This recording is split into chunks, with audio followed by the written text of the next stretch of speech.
I stood behind the velvet curtain at my son Michael's 35th wedding anniversary party, my fingers brushing the soft fabric, trying to steady my breath. The air was thick with the scent of white orchids, and the chandeliers above cast a golden glow over the packed ballroom by Lake Michigan. Laughter and clinking glasses filled the room, but I wasn't celebrating. I was listening to my new daughter-in-law, Cassandra, whispering to someone I didn't recognize. Her words hit me like a cold wave. "It's simple," she said, her voice low, confident. "We wait a few months, maybe a year. We document everything. Every time she forgets a name, repeats a story, seems confused. Then we get her evaluated. The lake house will be Michael's." I froze. My heart thudded so loud I thought she'd hear it. The lake house, the one Henry and I bought 40 years ago, where we watched sunsets paint the water gold, where Michael caught his first fish, where we laughed until our sides ached every summer, the one where Henry got down on one knee and promised me forever. That lake house. Cassandra's friend, or whoever she was, hesitated. "Isn't that cruel?" she asked. Cassandra laughed, sharp and cold. "She's 65, alone in that big house. It's practically a kindness. Besides, Michael deserves it after everything she's put him through. I'd raised Michael alone after Henry's heart attack 10 years ago. I'd sold my old car to pay for his college, stayed up nights helping him study, cheered at every milestone. And now, this." I stepped back from the curtain, my hands trembling. Across the room, Cassandra caught my eye and flashed that dazzling smile, the one that could charm anyone. I waved back, because that's what mothers do at their sons' parties. We smile. We pretend. But inside, I was crumbling. I made my way to the bar, the hem of my navy dress brushing the polished floor. "A glass of Pinot Noir," I told the bartender, my voice steadier than I felt. He slid the glass over, his eyes kind. "Rough night?" he asked. "You could say that." I took a sip, the wine sharp on my tongue. "Tell me, do you believe in betrayal coming back to bite you?" He chuckled, wiping down the counter. "Ma'am, I've seen enough in this job to believe in just about everything." "Good answer," I said, setting the glass down. I glanced back at the crowd. Michael, handsome in his tailored suit, laughing with guests. Cassandra, glowing like she owned the room.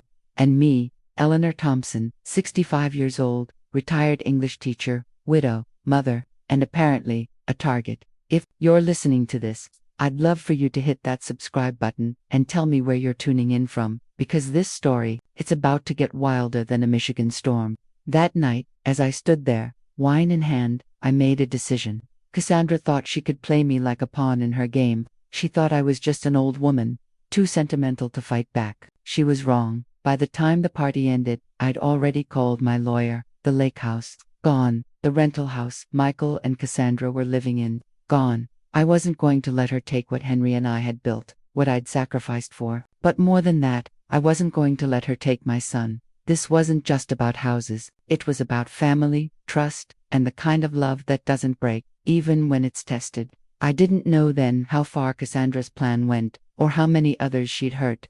But I was about to find out. And when I did, well, let's just say, she'd learn what happens when you underestimate a mother's heart. Let me take you back a few months. Before that night at the anniversary party, before I heard Cassandra's plan to steal my lake house, I need you to understand how it all started, how I watched my son, Michael, slip away from me, and how I almost let it happen. It was a crisp April afternoon when Michael brought Cassandra to my house for the first time. I'd just finished grading a stack of essays for a community college workshop I volunteer at. Told Habits Die Hard for a retired English teacher. My little bungalow in Grand Rapids smelled of lavender from the candles I'd lit, and my bookshelves, lined with leather-bound classics, glowed in the sunlight. Michael burst through the door, his grin wider than I'd seen in years. "Mommy," said, practically bouncing. "This is Cassandra. Cassie, this is my mom, Eleanor Thompson." Cassandra was everything you'd expect a 30-year-old to be, radiant, with auburn hair that caught the light, and a smile that felt like it was practiced in a mirror. She wore a flowy white blouse, like she'd stepped out of a lifestyle magazine. "Eleanor," she said, her voice honey-sweet, "Michael's told me so much about you. I love your home, those books. You must be so wise." I smiled, but something in her eyes felt off, too polished, like she'd memorized her lines. "Thank you, dear," I said. "Call me Ellie. And please, tell me about yourself." We sat in my living room, sipping chamomile tea. Cassandra leaned forward, her hands clasped. I'm a nutrition coach, she said. I help people live their best lives, mind, body, soul. Before that, I worked in elder care, helping families navigate tough transitions. Elder care, transitions. I should have caught that red flag right then, but I was too busy watching Michael, my boy, 34, a software engineer with his father's kind eyes, was practically glowing. He hung on her every word, like she was reciting Shakespeare. How did you two meet? I asked, stirring my tea. Michael jumped in before Cassandra could answer. At a wellness seminar, he said, his voice eager. Cassie was giving a talk on holistic health, and I was there for work. I asked her a question afterward, and, well, here we are. Cassandra laughed, touching his arm. He's being modest. I noticed him in the crowd, those glasses, that curious look. I made sure to bump into him at the coffee break. Her honesty about orchestrating their meeting raised my eyebrow, but I let it slide. That's charming, I said, though something about Michael's quick answer, his need to speak for her, nagged at me. Over the next few weeks, Cassandra became a fixture in our lives. She'd show up at my house uninvited, always with a gift, a potted herb, a self-help book I'd never read. She'd compliment my collection of first editions, then rearrange my kitchen spices to be more intuitive. Once, she suggested, I digitize my finances. It's so much easier, Ellie, she said, her smile bright. At your age, managing all those accounts must be exhausting. I've been handling money since before you were born. Sweetheart, I said, keeping my tone light. I like my paper ledgers. Of course, she said, that smile never wavering. I just worry about you, all alone in this house. Alone, like it was a curse. I wasn't alone. I had my book club, my volunteer work, my weekly walks by the lake, but to Cassandra, I was just an old widow, ripe for pity. The worst part, watching Michael change, my son, who used to call me every Sunday to discuss his latest coding project, who brought me dog-eared copies of The Great Gatsby for Mother's Day, who spent hours helping me sort Henry's old vinyl records after he passed. He started fading. Sunday calls stopped. All monthly diner brunches became too much for his schedule. Cassandra thinks we spend too much time together. He told me one day when I pressed him. His voice was soft, almost guilty. She says it's not healthy for a guy my age to be so tied to his mom. Tied to his mom. The boy who'd lived in my rental house for 3 years, rent-free, after his last startup tanked. I bit my tongue, because that's what mothers do. We swallow our hurt and hope our kids come back to us. But hope wasn't enough. A month after meeting Cassandra, Michael announced they were moving in together into the rental house I'd bought as an investment 5 years ago. A cozy 2-bedroom in a quiet neighborhood, meant to be a temporary home for Michael while he got back on his feet. It's perfect, Mom, he said, pacing my kitchen while Cassandra sat at the table, her face serene. Cassie loves the place. We can really build a life there. That's wonderful, I said, my heart sinking. Have you thought about taking over the mortgage payments? His face fell. I thought, we're family, Mom. Can't we work something out? Cassandra reached for my hand, her touch cool. Ellie, I'd never want to come between you and Michael. Maybe we could start small, cover utilities, then ease into the mortgage. We don't want to overwhelm him. Overwhelm him, a 34-year-old man who couldn't pay his own bills. I forced a smile. That's thoughtful, dear. Michael relaxed. See, I told you Cassie would get it. She's great at solutions. I bet she was. Within weeks, they'd moved into what Michael now called our house. Cassandra redecorated new sleek furniture, abstract art that clashed with the home's warmth. The utility bills stopped coming to me. The mortgage payments never started. When I called Michael to ask, Cassandra answered his phone. Oh, Ellie, hi, she chirped. Michael's out running errands. Is everything okay? Just checking on the house payments we talked about, I said. Right, she said, her voice smooth. Money's been tight with my career shift and moving costs. Can we start fresh next month? Next month came and went. So did the next. One afternoon, I drove by the house to check on it, my investment. After all, a shiny black SUV sat in the driveway, Michael's beat-up sedan, nowhere in sight. That night, I called him. Nice car, Michael, I said. Silence. Then, how'd you know about the car? I own the house, sweetheart. I check on it sometimes. That's kind of invasive, Mom. invasive, checking my own property. Cassandra needed reliable transportation for her coaching business, he went on. We got a great deal. How lovely, I said, my voice tight. And the mortgage. When might you start contributing? Look, Mom, we need to talk. Cassandra thinks, well, we think you're being a bit controlling with the money stuff. Controlling? For expecting my grown son to pay his way. I see, I said. Maybe we should talk about healthy family boundaries. Good, he said, relieved. Cassandra's great at this stuff. She used to help families in elder care. Yes, she did. And I was starting to understand exactly what kind of help she offered. That conversation happened on a Monday. By Wednesday, I was sitting in my lawyer's office, my hands folded, my resolve ironclad. Cassandra thought she could rewrite my story, turn me into a frail old woman who needed managing. She was about to learn I'd spent 40 years teaching literature, dissecting motives, unraveling lies. I wasn't just a mother. I was a woman who knew how to read between the lines. I sat across from James, my lawyer, in his oak-paneled office, the kind of place that smelled of old books and quiet power. At 65, I'd learned a thing or two about standing my ground. But that Wednesday morning, I felt a fire I hadn't known in years. Cassandra's words from the anniversary party echoed in my head. The lake house will be Michael's. Not if I had anything to say about it, Eleanor, James said, peering over his glasses. Are you sure about this? He'd been our family lawyer for 20 years, handling Henry's will, my investments, even Michael's rental agreement for the house he now called ours. Absolutely, I said, my voice steady. I want to sell both properties. The lake house on Lake Michigan and the rental house on Cedar Street. James leaned back, his pen tapping his legal pad. Those are major assets, Ellie.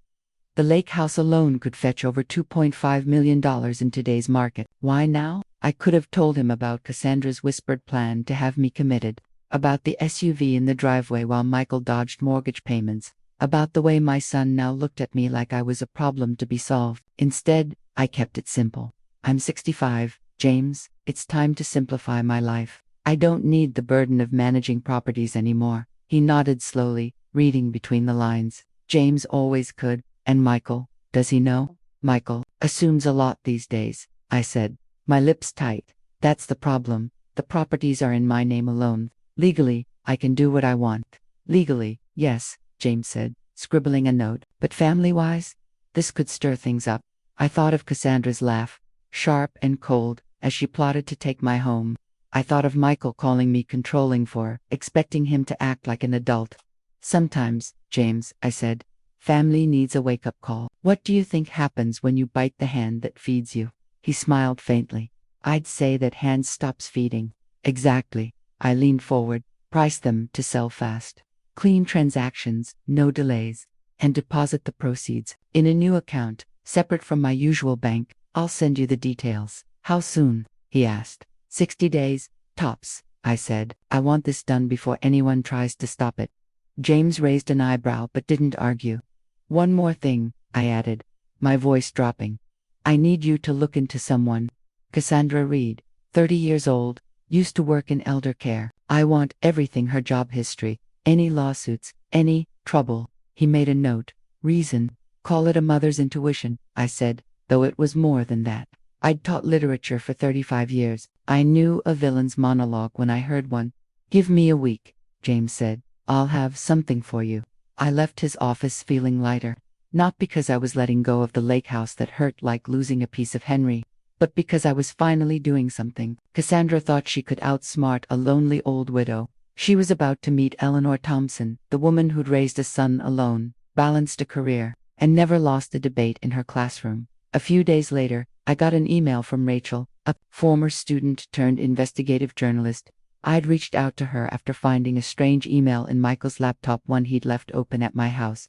It was from Cassandra to someone named L. Carter, mentioning a project and securing assets. It didn't sit right. Rachel, who'd once written a prize-winning essay on Macbeth for my class, was now digging into white-collar crime. Ellie, her email read. Cassandra's name popped up in some shady places. I need time, but I think she's tied to something bigger than just your family. Call me something bigger. Those words stuck with me, like a line from a novel you can't shake. I called Rachel that night, and she promised to dig deeper. Be careful, she said. This woman's not working alone. not working alone. I turned that over in my mind, but I didn't have time to dwell. The next week, Michael called, his voice tight with panic. Mom, we need to talk. Now. Good morning to you too, sweetheart, I said, sipping my coffee. What's wrong? Can you come over? Cassie's at a client meeting. It's private. Private, without Cassandra's watchful eyes. I'll be there in an hour, I said. I drove to the Cedar Street house, the one I'd bought as an investment, the one Michael and Cassandra treated like their personal playground. His new truck, another purchase he couldn't afford, gleamed in the driveway. No SUV. Good. Michael opened the door before I could knock. His hair messy, his shirt wrinkled like he hadn't slept. We got a notice, he said, holding up a letter. The house is being sold. They want us out in 30 days. How strange, I said, stepping inside. The living room looked like a showroom, gray sofas, modern art, nothing like the cozy home I'd furnished. Who's selling it? Mom, don't play dumb, he snapped. You know it's you. I raised an eyebrow, setting my purse down. I sold my house. Michael, there's a difference. He stared at me, his face flushed. This is our home, Mom. We've been living here for months. We're building a life. On my dime, I said, my voice calm but firm. You were supposed to start paying the mortgage 6 months ago. We had expenses, he said, pacing. The wedding anniversary party, Cassie's business, the truck, I cut in, and the SUV. How many cars do two people need, Michael? He ran a hand through his hair. That's not the point. You can't just kick us out without warning. Actually, I can, I said, pulling a document from my purse. Your lease agreement, signed when you moved in. 30 days notice for termination. Remember? His eyes widened as he scanned the paper. I thought it was just paperwork. Family stuff. All contracts are real. Sweetheart, I said, especially when you stop paying rent, buy luxury cars, and let your girlfriend tell people she owns my house. That last part was a guess, but the way his gaze dropped told me I'd hit the mark. She didn't mean it like that, he mumbled. People ask questions when you're not on the deed. She was protecting us. Protecting, I repeated, folding the lease. Where's Cassandra today? At her office, he said. Her coaching business is taking off. She's got investors. Investors, I said, my mind flashing to Rachel's email. Do they know she's been living rent-free in my house, Mom? You're being unfair, he said, slumping onto the gray sofa. We're family. Families help each other. You're right, I said, my voice softening. So tell me, when was the last time you helped me? Not asked for money, not canceled our brunches, but actually checked on your mother. He opened his mouth, then closed it. Silence hung between us, heavy as the lake fog. You'll figure it out, Michael, I said, heading for the door. You're smart when you want to be. I paused, turning back. Oh, and the lake house. It's sold in case Cassandra was banking on it for her future. His voice cracked as he called after me, but I kept walking. The sound of my name followed me to my car, but I didn't look back. I'd spent 34 years raising him to be better than this. Now, it was time to teach him what happens when you forget who's been holding you up all along. The morning it all came to a head. I was pouring coffee in my kitchen, the scent of hazelnut filling the air. Outside, the November sky over Grand Rapids was gray, heavy with the promise of snow. I'd just set my mug down when I heard tires crunching on my gravel driveway. Through the window, I saw Michael's truck, a sleek sedan, and a white van with Lakeside Wellness Center painted on the side. My stomach twisted, but I wasn't surprised. Cassandra's plan, the one I'd overheard at the anniversary party, was unfolding. The doorbell rang. I smoothed my cardigan, took a deep breath, and opened the door. Michael stood there, his eyes avoiding mine. Beside him was Cassandra, her auburn hair perfect, her smile tight. Behind them, a man in a suit and a woman in scrubs. Quite the entourage for a Tuesday morning. Good morning, everyone, I said, my voice calm, like I was greeting students on the first day of class. This is unexpected. The man in the suit stepped forward, clipboard in hand. Mrs. Thompson, I'm Dr. Leonard Hayes from Lakeside Wellness Center. Your family has raised concerns about your well-being. How thoughtful, I said, glancing at Cassandra. Her expression was all sympathy, but her eyes were sharp, calculating. Please, come in. We sat in my living room, the one Cassandra had once called charming, while rearranging my spices. Dr. Hayes cleared his throat. Mrs. Thompson, your son and daughter-in-law have reported troubling behaviors Impulsive decisions, like selling major properties without reason. Michael shifted, staring at the floor. The lake house, Mom, he said, his voice low. And our home. You sold them out of nowhere. That's not normal. I raised an eyebrow. Not normal to manage my own assets. Cassandra leaned forward, her voice soft, practiced. Ellie, we're worried about you. Michael told Dr. Hayes about how you've been isolating yourself, making rash choices. We just want to make sure you're safe. Safe, I repeated, folding my hands. From what, exactly? From yourself, Cassandra said, her eyes wide with fake concern. From decisions that hurt you on the people who love you. The woman in scrubs spoke up. I'm Nurse Karen. Sometimes, as we age, we don't notice changes in our behavior. We're here to help. How kind, I said. How old are you, Karen? She blinked. 36. So you're going to lecture me on aging when I've been at it 29 years longer than you. Dr. Hayes coughed, flipping through his clipboard. Mrs. Thompson, your family provided documentation. Forgetfulness, confusion, erratic financial moves. Can we hear your side? Documentation, I asked, looking at Cassandra. She pulled out her phone, her fingers steady. I've recorded some of our talks, Ellie. Things you've said. They're concerning. May I hear them? I asked. This isn't a courtroom, Mom, Michael said, his voice breaking. We're trying to help you by ambushing me with strangers, I said, meeting his eyes. My boy, who used to read To Kill a Mockingbird with me, who cried when I left him at summer camp, who called me his rock until Cassandra came along. Michael, look at me. Do you truly believe I'm incompetent? He hesitated, then nodded. I think you need help, Mom. And Cassie knows how to get it. I see. I turned to Dr. Hayes. What's your plan? A 72-hour evaluation at Lakeside Wellness, he said. Tests, assessments, to determine the best care. And if I refuse, your family can petition for an emergency commitment, he said, if they believe you're a danger to yourself or others. Cassandra's smile was back, softer, now, victorious. Michael looked miserable but didn't budge. I nodded slowly. Fine, let me pack a bag. Relief washed over Michael's face. Thank you, Mom. This is the right thing. I'm sure it is, sweetheart, I said, heading upstairs. As I tossed clothes into a suitcase, I made 3 calls. First, to James, my lawyer. It's happening, I said. They're here. Are you sure you want to go through with this? He asked. Positive, I said. If I'm not in touch within a week, execute everything we discussed. Done, he said. Second, to my bank. I need access to my safe deposit box today.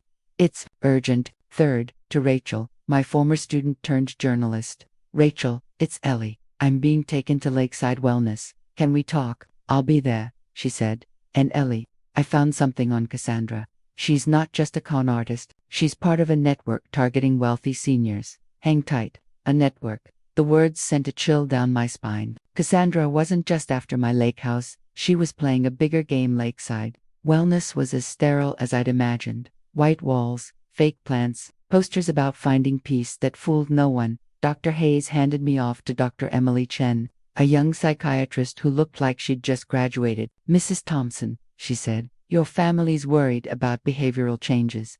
My family's worried about their free ride disappearing, I said, settling into a chair. She made a note. Tell me about your relationship with Michael. Which version, I asked. The son who read poetry with me, or the stranger trying to lock me up?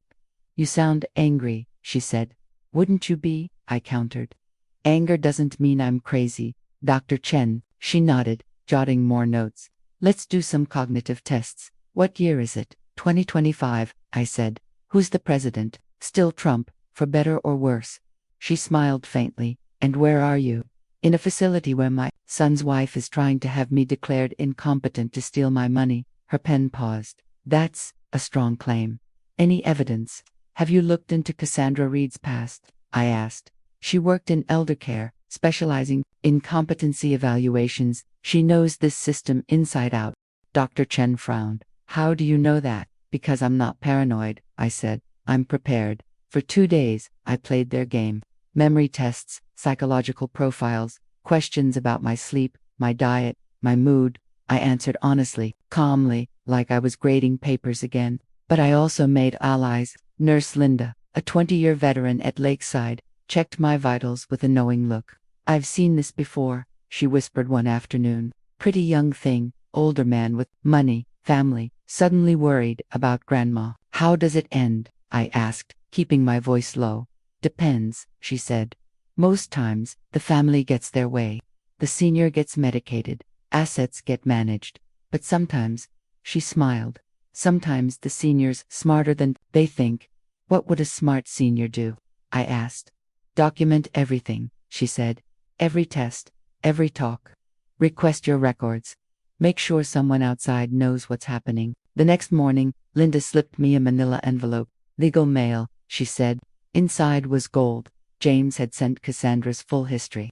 3 prior jobs in elder care, 2 lawsuits for financial abuse, settled out of court, and a fraud conviction in Oregon, 6 years ago, under a different name, Cassandra Wells. There was also a note from Rachel, Ellie, Cassandra's, linked to a group called Pinnacle Trust. They target seniors with assets, stage interventions, and siphon money through care plans. I'm close to cracking this. Stay sharp. Pinnacle Trust. Cassandra wasn't just a gold digger. She was part of a machine. I folded the papers and handed them to Linda. Keep these safe, I said. I'll need them tomorrow. She winked. Funny how things work out. That afternoon, Dr. Chen sat me down. Mrs. Thompson, your tests show no cognitive impairment.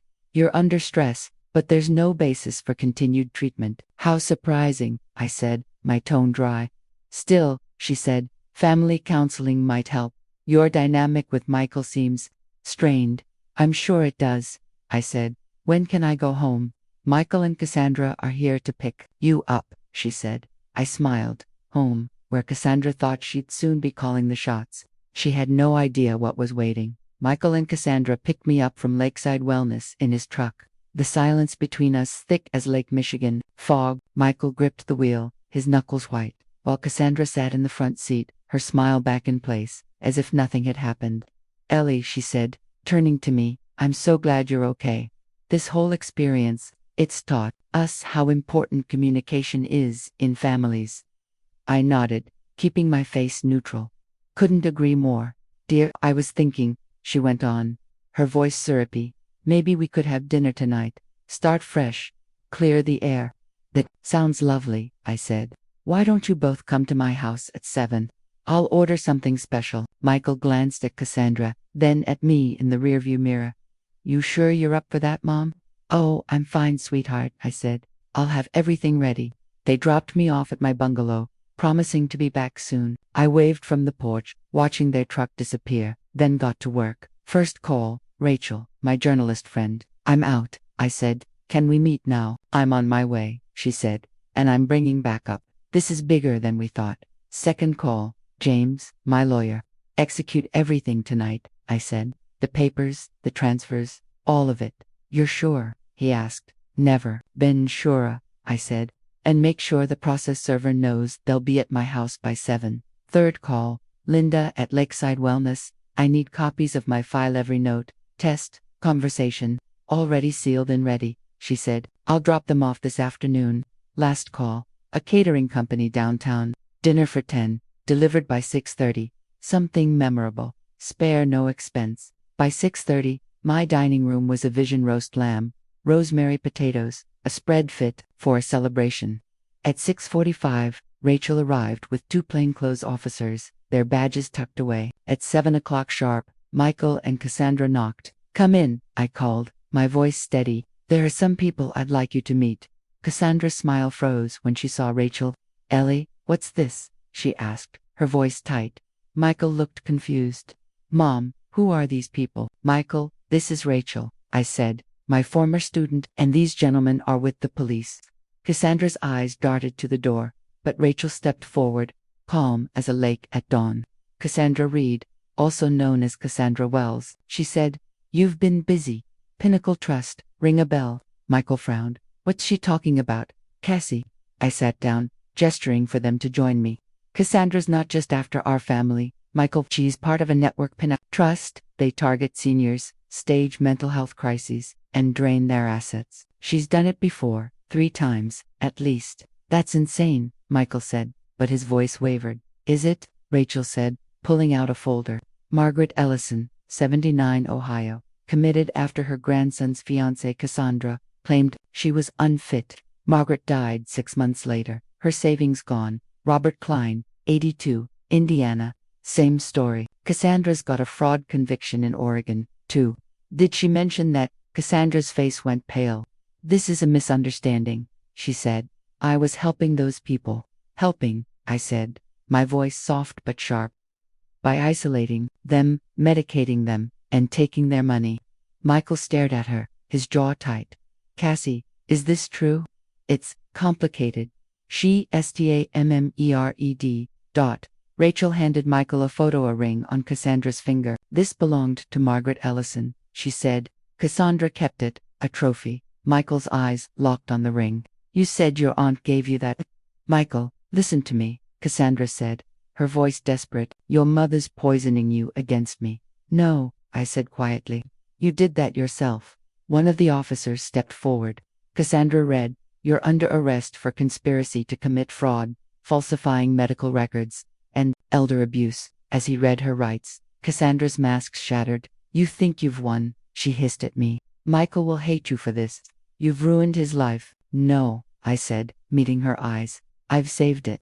Michael watched, silent, as they led her away. When the police cars vanished, he turned to me, tears in his eyes.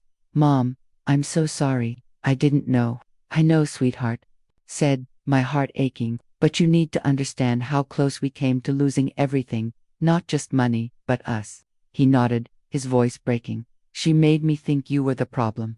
How do we fix this? I looked at my son, really looked at him, seeing the boy who used to read with me under the lake house porch light. We start slow, I said, with honesty. The houses are sold. Michael, I'm keeping the money. But when you're ready to rebuild your real life, not her lies'll be here. Why? He asked, his voice small. Because you're my son, I said. And mothers don't give up, even when it hurts. 6 months later, I sat on the balcony of my new riverside condo, the water reflecting a pink sunset, smaller than the lake house, but mine, peaceful. Michael called that morning, excited about his new job, a real one, with a steady paycheck. He'd moved into a modest apartment, started therapy, and was paying off the debts Cassandra racked up. I'm trying, Mom, he said. I know, I told him. I'm proud of you. We had dinner once a month now. Awkward at first, but easier each time. Trust was a slow build, but we were getting there. Cassandra got 7 years in prison, and Pinnacle Trust was dismantled, thanks to Rachel's expose and my testimony. Other victims, like Robert Klein, were reunited with their families. Justice moved slowly, but it moved on. My phone buzzed one evening, a text from a stranger. Mrs. Thompson, I'm Laura Hayes. Rachel gave me your number. My father's new wife. I think she's doing what Cassandra did. Can we talk? I smiled and typed back, anytime, name the place. People ask if I regret how it all played out, if I wish I'd been softer, given Cassandra a chance. My answer, no. At 65, I learned something vital. Being a mother means loving fiercely, but it doesn't mean being a doormat. Loving your child doesn't mean accepting abuse. And being 65 doesn't mean you're helpless. Cassandra saw a lonely widow, a pushover who'd do anything for her son. She was half right, do anything for Michael. But I wasn't lonely, and I wasn't weak. I raised a glass to the river, to mothers who know the difference between love and enabling, to children who find their way home, and to second chances that come dressed as hard lessons. Here's what I've learned. Love unconditionally, but guard your heart. Some lessons cost everything to learn, but they're worth it. Thanks for listening. Share your story below. What's a lesson life taught you the hard way? Your voice matters.